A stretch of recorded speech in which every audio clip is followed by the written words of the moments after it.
Good morning. I'm Leonard Adams. This is my book, Things I Wish My Father Had Told Me. And we're going to read from a certain portion of the book on page 112, and it's actually going to bleed onto page 113. And of course, we'll talk about it as we read. So really, I just want to stop at this first sentence and talk about it a little bit before I move on. And the first sentence that I'm going to read is this: life is meant to be lived purposefully. Life is meant to be lived purposefully. So my question to you is, what is your overarching purpose?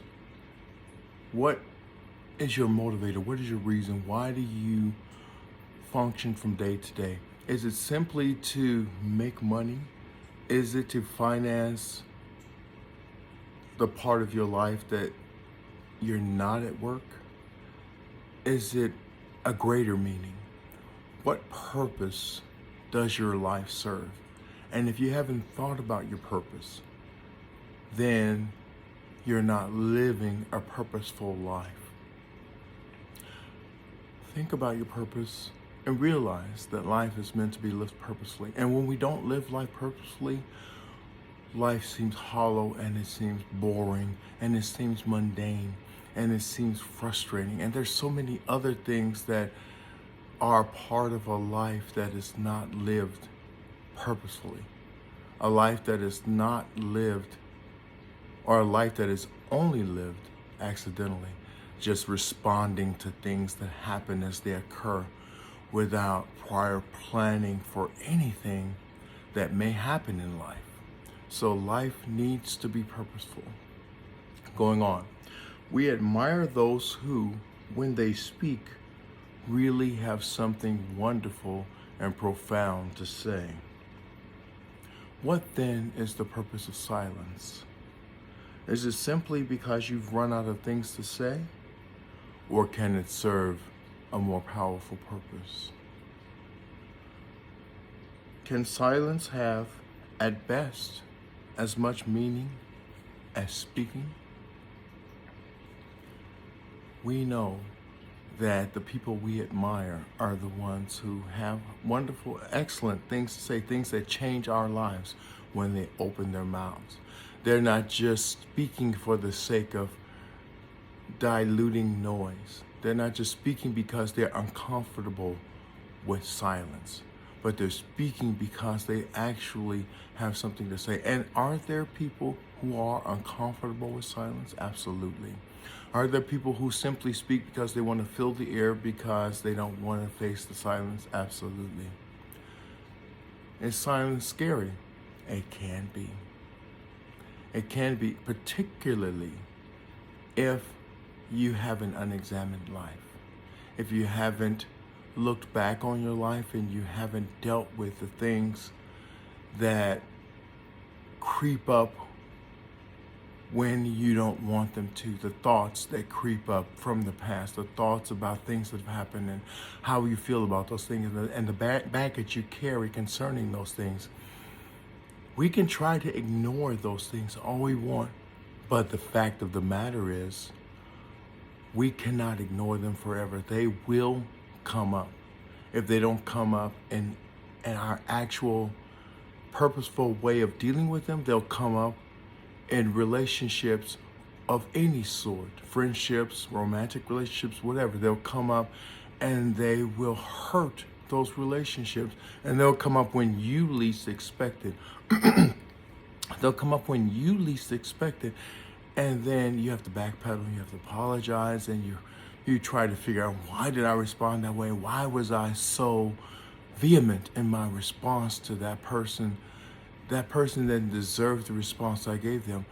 If you ever find yourself in that situation, then it is an indicator that you have something that needs to be dealt with purposefully. But there is a wonderful place of silence, and silence is actually the goal. The goal is to become comfortable with silence and to become comfortable with yourself. The goal is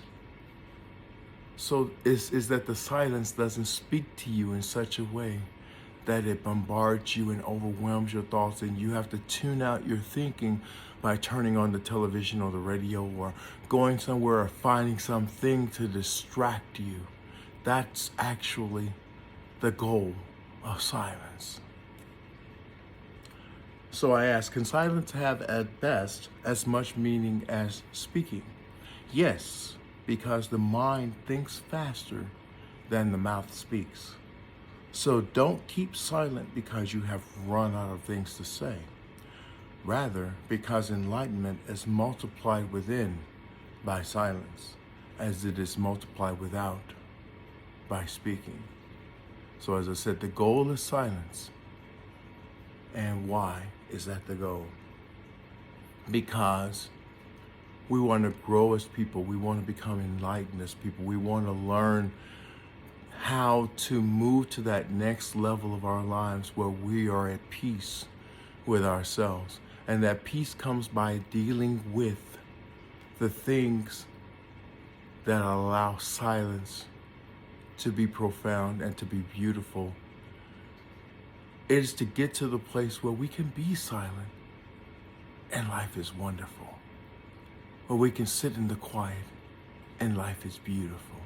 That's a lot of work, I know. Believe me, I've done the work. I understand. I really do. I understand. But it's necessary if you want a beautiful life. And as it is multiplied within by silence, enlightenment, it is multiplied without or outside of yourself by speaking. So we're talking about people who speak apart from you that bring enlightenment to you. That's how it is multiplied, by listening to what others have to say. And we can't listen if we're trying to talk.